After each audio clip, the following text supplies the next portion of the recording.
G'day traders, and welcome to a weekly wrap-up of the USA markets for November the 11th to 14th. So this is actually a bit of a shorter week. We had Monday, which is a bank holiday in the US, so that's a bit like a public holiday. The market goes very flat. It's not a market that we trade. So this week just Tuesday, Wednesday, Thursday, which we'll go through day by day. Before we do that, I'll just flick over to the longer term charts like we always do, just to get an idea of where we are from a longer term perspective. Have a look at support and resistance. So what we use for this is a 15-minute chart, and on here we get a lot bigger perspective of what's happening. So there looks like there's a lot of lines on here, and that's representing some major support and resistance areas. But I mean, when you consider that this is actually a condensed market, we're looking at multiple weeks within the market here, so it's not really that many lines. And when we convert these over to our shorter term charts before we begin trading, there's normally only 1-2 of these lines maximum per day that we really are looking at or gauging with. So as far as identifying support and resistance, I mean, what we're just looking for is major areas of confluence within the market, areas that you can just see fairly obviously that price is dealing around that particular area, and the really solid areas are the ones that affected from both sides. And what I mean by that, there's this thicker line here. This is probably the most pivotal area in the market at the moment. It's sort of the real divider between is the market's on the upside or downside. If we go back here, it started off here, it was really holding the markets down, then all of a sudden we broke up through it, came back, and what was resistance they now used as support. So that really confirms the area, but also the market's above this major area. Then all through here you can see just kept on touching it, just really respecting that area. Eventually, only towards the end of last week, we broke through it, market came back, used as resistance, broke down lower again. This really looked like signs that the sellers were coming in and going to really have a go and try and take over this dominant buyer's market that we've had for quite a few months, or pretty much all year long actually. But and these buyers really came back and dominated again, because as soon as the sellers looked like they might have been getting a little bit of a roll on, along came the buyers and took it straight back up again. So that's certainly the most major area in the market at the moment, which we didn't come and look at this particular week, but we'll certainly be marketing and looking for the market to come back to it at some stage. At this point, however, we're making higher highs. The most recent support and resistance is this one up here. We made, and these were all-time highs at that when they were breaking it. So this here, second time there, third time there in the live cash markets, because it's all squashed up, it's not as obvious, but we had a really good bounce off it, and then we pushed through. And now we're in the situation where we're making all-time highs again, and at this stage you can see they're just pushing up. So there's no real major support and resistance up there yet. I mean, there is something sort of starting to form at 80.50. It's not really confirmed yet, but we'll keep an eye on that. If it sort of comes down and deals around that price again, we'll certainly be adding in an area there. So this is just a look at, if I sort of zoom in a bit more, what's happened over the last 3-4 days, is which we're going to go in and have a look at that now.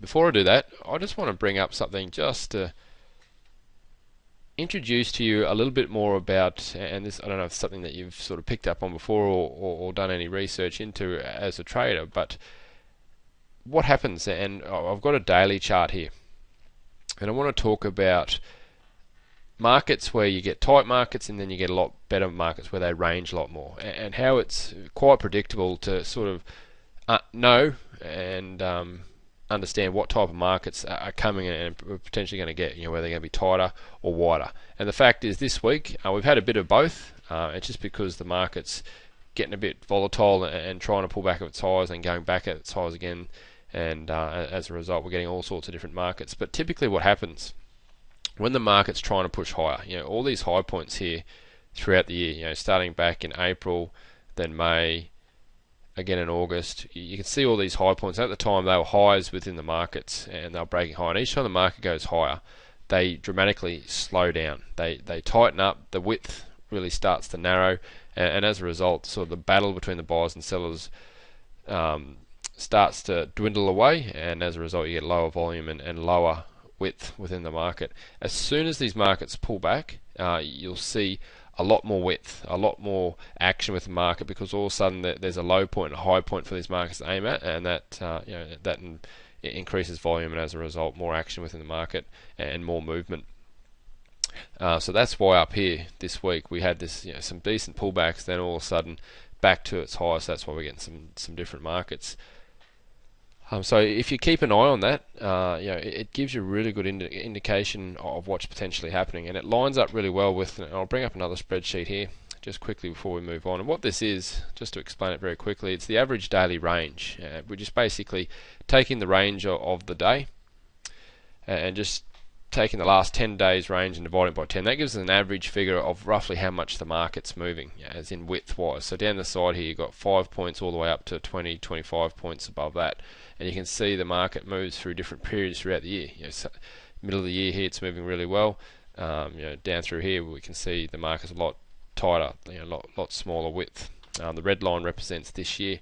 So you can see all these points here where it's low. So we've got mid-May, mid-July, mid-September, mid-November, as far as those low average daily range areas, and that just correlates, straight with these highs: mid-May, mid-July, mid-September, and start to the mid of November where we are now. So as soon as we start to head higher, you see these markets tighten up. So it's something that's really handy as far as seeing and understanding what is potentially going to happen as far as leading into the start of the day. So as far as Tuesday, the start of the week here, what happened with Tuesday? If we sort of touch on the 15-minute charts again leading up to Tuesday, here it is here. We're making all-time highs again, and they'd come off the highs and we're sitting right at the high point. So leading into that, we talked about this before we got into the trading room. We go, okay, the chances of today, it's going to be a tight, narrow day, likely to bounce between power points, because the fact is we're at the highs, and until the market pulls back, we're not going to get any sort of major movement. And that's exactly what's happened. You can see this market really quite tight. We've got these major support and resistance areas from the 15-minute market marked on here. You can see almost to the tick, it's come up, used as resistance. Down here it's used as support as well. We've just stuck within this channel for the whole day. As far as this purple box here, you'll see this, we bring this up every single day within the markets. This is what we call the power box or the power zone. It's just identifying a significant high point, low point between the pre-market and up until 10 o'clock, which is the unofficial opening of the market. When all economic news is released, then sort of 10 o'clock is where we get on and get trading. So we box significant high and low points, and then look for either market to break out of it, or look for the market to use as reversion, as in come back within the range of it. It's a powerful area, these edges, to be trading in this particular case. But this pre-market box or this power box is only 5 points within width, so it's another sort of indicator. When we've got a really narrow box like this of 6 points or less, which doesn't happen that often, but when it is, we know it's a very slow day, and this is what's happened today. So a very tight range. You can see as the market is trying to break up, it's important to have these support and resistance areas, because potential area where we could look for continuation, but if we know that there's an area that's acting as a ceiling there, we're going to hold back and not look to trade those areas, which is exactly what's happened on the upper side and the lower side for this particular Tuesday. So moving on now through the market, I've just slid the market along. Now we're looking at Wednesday. Again, we've got the major support and resistance areas straight from the 15-minute chart marked on here. So it's not like we're looking to update these areas or add them as we trade. We want them there already before we start, and then we use them as we go along. We keep it nice and systematic, and we also keep it simple. We don't want to have to be adding things as we're going along. You can see then also the pre-market or the power box drawn in this particular one. A lot more width. We got 4, 5, 6, about 7, 8, 9 point width. So we've got a lot more width and a lot more potential within this market. So you can see, to start off the day, we've come up, within a few ticks respect to this support and resistance. But at this stage, if you look across to the left-hand side, those smaller charts there, you can see the other market's very powerful on the upside, really looking to push higher. So it's come back, used it as a bit of resistance, bounced straight off this power point. So this power point has a lot of potential. Areas where there's powerful market movements and it's really backed up by other markets, when you look to come back to these power points, they're a great area for holding and then getting a continuation with the trend, which is exactly what's happened here. Eventually the markets look to get to the outer side of this power box edge, and that's where it's continued on to get outside the market. Again, other markets are really backing this up. We're seeing buyers across the board. We're seeing buyers in the other markets, what we call support markets, and that gives us a real indication that this market is going to continue and go on outside of this box. If all of a sudden we come up to the edge of this box and we can see all the other markets holding, not pushing higher, well, then we'll look for the reversion, look for the bounce back within the range. And eventually it's just come back, used this area which was resistance as support, which is how often it happens. It does that once it breaks through. If it's got a real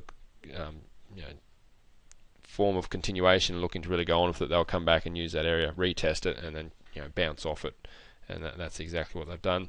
And basically, this particular day is just one of those days. You might get a day or two like this within a month where it's just all one side, just dominated on the one side, and they just basically work their way between the major support and resistance levels. You can see they've come up to the next level to the tick. In this particular case, they've sort of used it as a little bit of resistance, but doesn't take long to get through it. And like we talked about before, comes back that same area that was holding. They then use as a retest to push on higher, and eventually we've come up to another support and resistance level, and they've to the T again, they've used that as an area to hold down, and eventually they're going higher throughout again. So they basically just use each of these levels within the market as stepping stones to go higher, and you can see the other markets same stage just kept on pushing higher.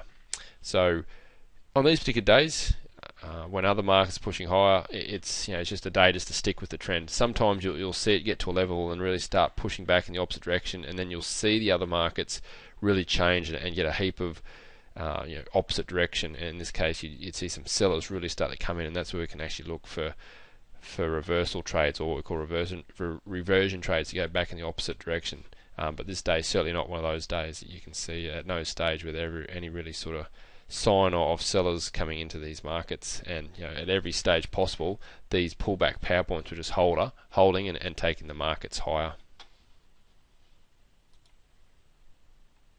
Okay, so I've just scrolled again. Now we're up to Thursday, and Thursday was an interesting day. Again, leading into the day, in the live trading room, we're always doing our pre-market analysis, half an hour into the opening of the markets. And as you saw on the previous day, Wednesday, it was just a day where they just pushed higher all day long. They made brand new highs again. So as we sort of referred to at the beginning of this video, when markets go higher like that, expect the next sort of day, or next few days even, to really start to tighten up and slow down, and market width or market movement won't pick up until we see some movement back off those highs on the longer term charts.